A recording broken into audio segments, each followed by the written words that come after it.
আর একজন dead body আসছে আমাদের এখানে, তাকে আমরা এখানে রেখে দিয়েছি। এই মুহূর্তে আমরা 16 জন ভর্তি রাখছি। যারা অপেক্ষাকৃত মোটামুটি সেফ তাদেরকে আমরা ভর্তি করে দিয়েছি এখানেই। আর যারা আরেকটু বেশি সেফ তাদেরকে আমরা প্রাথমিক চিকিৎসা দিয়ে বাসায় পাঠিয়ে দিয়েছি। যখন এই ঘটনাটা ঘটে আপনি তো এসেছিলেন, মানে প্রথম থেকে? আমি শুরু থেকে ছিলাম। আচ্ছা, কি হয়েছিল একটু যদি বলতেন, কতজন এসেছিল একটু যদি আবার বলতেন।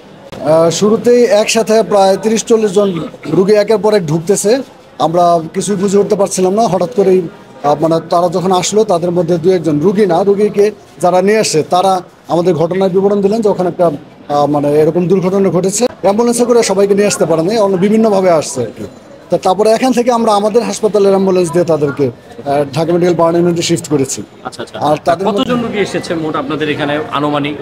আমাদের এখানে টোটাল চিকিৎসা নিয়েছে প্রায় 70-80 জনের মতো হবে রুগী।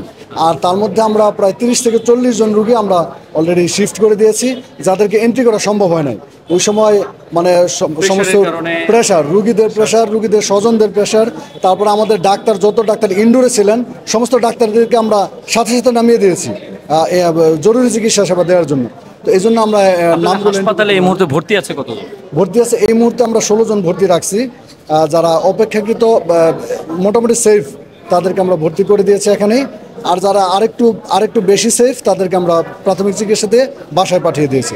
আর একজন ডেড বডি আসছে আমাদের এখানে, তাকে আমরা এখানে রেখে দিয়েছি। কিছুক্ষণের মধ্যেই আমাদের থানা থেকে পুলিশ চলে আসছে, ওনারা ঢাকা মেডিকেল নিয়ে যাবেন, মর্গে নিয়ে যাবেন।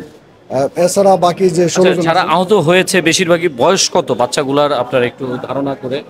বয়স ম্যাক্সিমামই 18-র নিচে।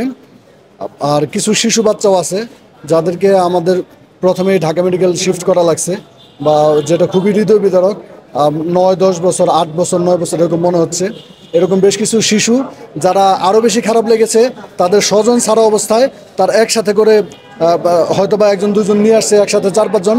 এই শিশুদেরকে আমরা একসাথে 4-5 জন করে ওই স্বজন ছাড়া অবস্থায় অ্যাম্বুলেন্সে করে আমরা ঢাকা মেডিকেলে পাঠিয়ে দিয়েছি।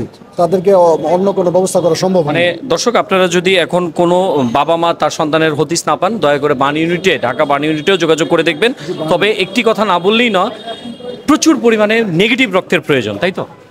নেগেটিভ আমাদের এখানে এই মুহূর্তে রক্তের প্রয়োজন নাই, ঢাকা মেডিকেল বার্ন ইউনিটে প্রচুর পরিমাণে রক্তের প্রয়োজন। আচ্ছা, আপনি মাইলস্টোনে স্কুলের কি শিক্ষক? আমি একজন শিক্ষক। আচ্ছা, কি হয়েছিল ঘটনাটা যদি আপনি একটু বলতেন আমাদের। আসলে আমি যে সেক্টরে থাকি, শিক্ষকতা করি, সেটা হচ্ছে সেক্টর 7। তো দিয়াবাড়ি যে আমাদের ক্যাম্পাস, সেখানে হয়েছে। আমি যতটুকু যে শুনেছি, আমি সাথে সাথে ওইখানে চলে গেছিলাম। তো যে শুনেছি যে একটা ফাইটার বিমান প্রশিক্ষণ অবস্থায় আকাশেই সেখানে আগুন লাগে।